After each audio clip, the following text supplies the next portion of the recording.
اليوم راح نبدي مختبرنا الثالث للإندستريال فارماسي اللي هو المايكرومتريكس. Now, what are the principles of micrometrics? Micrometrics is the science that deals with the small particles. That means every particle represents the smallest unit of matter, which have a defined physical dimensions. This study is very important for industrial pharmacy because we deal with solid medication, excipients, etc. And the particle size is very important.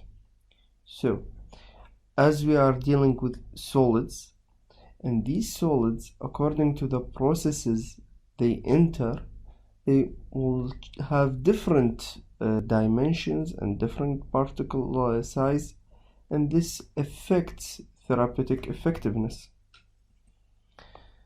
Now, micrometrics include the study of particle size, shape, bulk volume, and flowability. We will concentrate in this lab mainly on particle size analysis.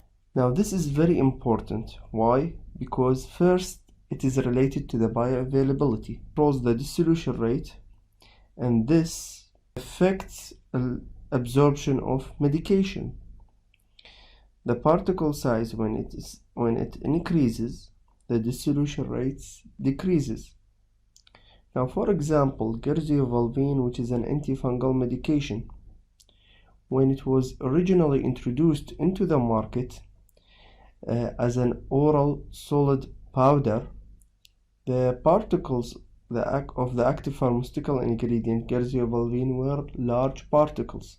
To gain accurate concentration of the medication in the body to eradicate fungal infection, we needed larger doses of gerzovolvine because it has very low solubility, so low dissolution rate, and the absorption of such medication occurs mainly in the first portion of the intestines. So if the drug is not in solution at that part of the body, it will pass to the other parts of GIT and then exits the body with the stool. When we reduce the particle size, half the original amount of gerzovolvine per dose were also reduced. Thus, it will be more cost effective. Also have an impact on stability. If we look at some dosage form, mainly suspensions, particle size affect the rate of settlement. So if we have large particle size and the size distribution is not accurate, we will have sedimentation in our final suspension formulated. Also, if we don't have uniformity of the particle size within the limit required to keep the drug suspended, we will have flocculation and then we will have caking, and this all affects the stability. So if we look at formulation, particle size affects formulation behavior during the processes, and this ultimately affects the content uniformity of the formulation. When we have the very wide particle size distribution for a certain excipient or even for the active pharmaceutical ingredient, this means we will have large particles and small particles, and there is a large amount of the medication within each limit. This will result in defect in the content uniformity of the doses produced when using such raw material during processing. If we look at the determination of particle size, we have different techniques for determining the particle size. The selection of the suitable technique depends on the solubility of the medication used or particles used, ease of handling of the machine, and the skills of the operator, which is also correlated to the ease of handling. The time restrictions.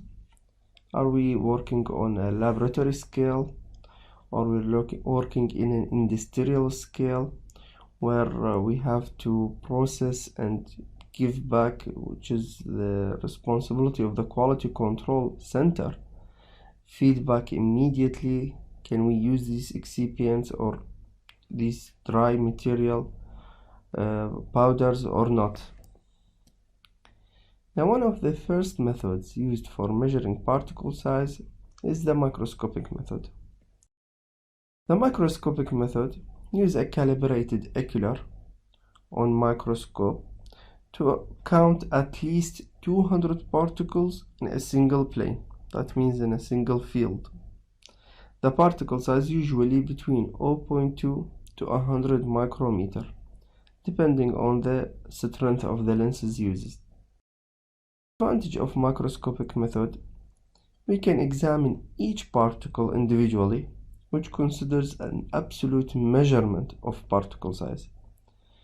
Let's say the precision is very accurate using this method.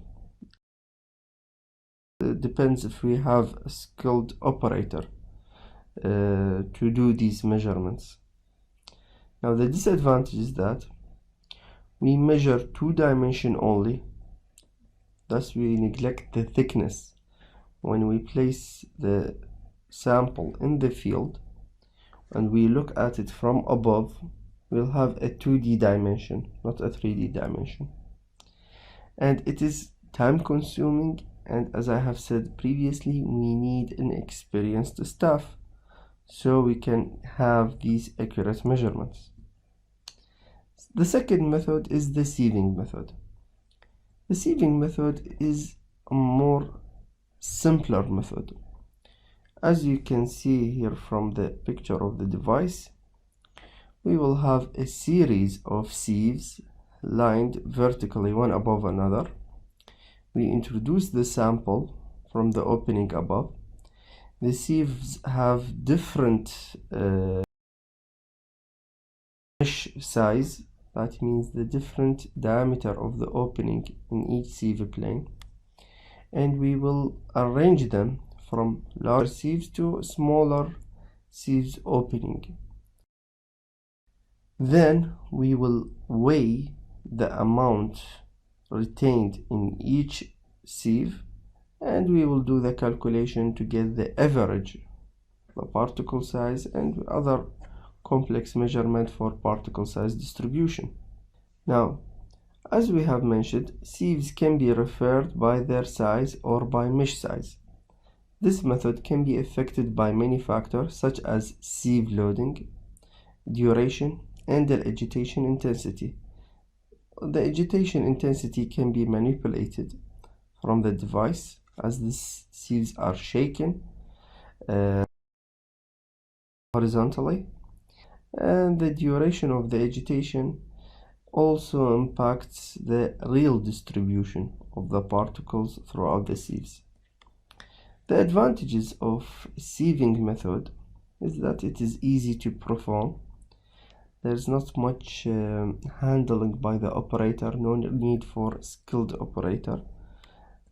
Second, wide range of sizes can be obtained depending on the sieves that we arrange in the device. It is an inexpensive method. The disadvantage of sieving method is that wear and damage to the sieves.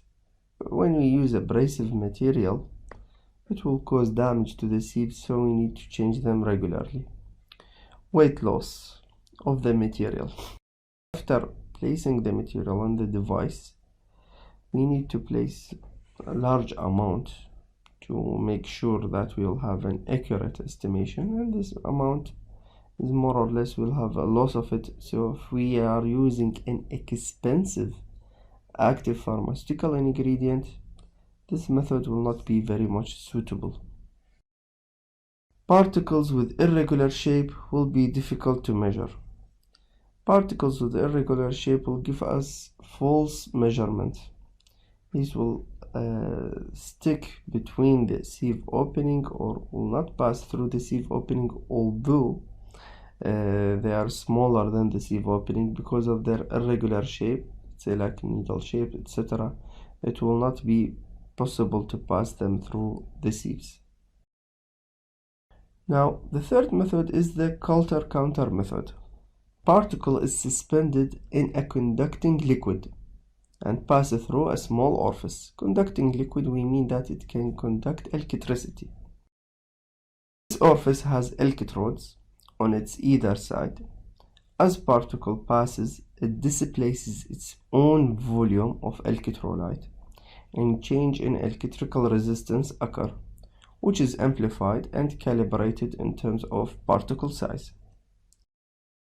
The advantage of such method is the true volume of distribution can be gained and wide range of measurement from 0.5 to 400 micrometer. Also, it is very fast, can count up to 4,000 particles per second. Now, this is the principle. As we have said, we introduce the particles into a conducting liquid that conducts electricity. We will have the anode and cathode placed. Then the particles will pass through the orifice, and this will cause a change in the resistance. This change in resistance will be recorded, amplified, and displayed on the monitor. According to the number of particles, we'll have number of disturbances, and according to the particle size, the amount of resistance will vary. Small particles cause less resistance than other. In the end, we will have a direct calculation done by the processing machine, and direct results will be obtained on the monitor. Fourth, we have the sedimentation method, and this is your homework. Brief definition of the sedimentation method. Advantages, disadvantages. Method of presentation and interpretation of a particle size. First, we have the microscopic method. If we look at this example, in the microscopic method, we usually get a size range for the counted particles. We will count each particles, how many particles within specified size range according to the measurement of the ocular lens attached, or if we use an electronic microscope, it will give us a direct results. Then we will obtain the middle value by summation and dividing by 2 for this average. Then the particles in each group, we will measure them, count them, and we do the summation.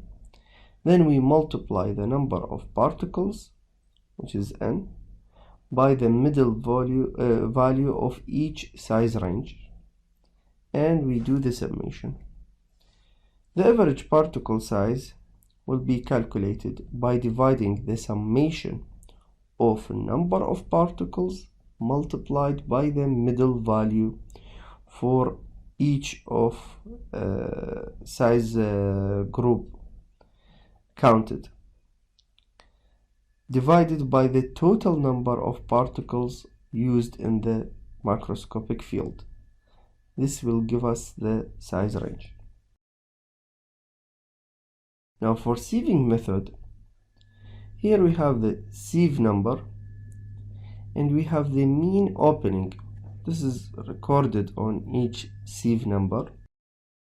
Then we will calculate manually the weight retained on each sieve, which represent the number of particles within that size range. Summation of this weight. Then we get the percentage of the weight retained by dividing each weight retained in a specific sieve number by the total number multiplied by 100. Then we will get the percent of the weight retained multiplied by the mean opening. Then we apply this law here. The summation of the percent retained multiplied by the mean opening. This is the final result. divided by 100. Here we are using millimeter, the mean opening, so the result will be in millimeters. Now, the number or weight of the particles lying within a certain size range is plotted against range or a mean of particles, the size of the particles, the resulted curve called the frequency distribution curve. We plot the number of particles contained within each different size range, which is the particle size. This will give us diagram which represent the distribution curve of the particle size of the particles in our sample. Normal distribution curve is symmetric. What we mean by this is particles and some large particles, but the majority of the particles will be contained within a specified size range. But in pharmaceutical distribution, most of them are asymmetrical. We will have small particles and the majority within a certain size distribution, but large particles should be eliminated to prevent much of variation within the industrial process. The importance of such a plot is giving a visible representation of particle distribution that an average diameter cannot achieve. When previously calculated the average of the particle size, we were considering all particles in the sample, from small to large. And as the particle size distribution increases, what we mean that we have very large particles and very small particles, this will affect the average. Thus, it will not give us an accurate estimation. But if we have a particle size distribution, we'll have a more accurate visualization of our sample. It is also important because it is possible for two samples to have the same average diameter but different distribution. In addition, by having a quick look on the curve, one can have an idea about which particle size occurs most frequently in a sample, which is also termed statistically the mode. When we purchase a certain pharmaceutical ingredient, active pharmaceutical ingredient, what we are concerned here is the mode. Most of my particles should be situated within a certain size range which I requested. وشكرا جزيلا.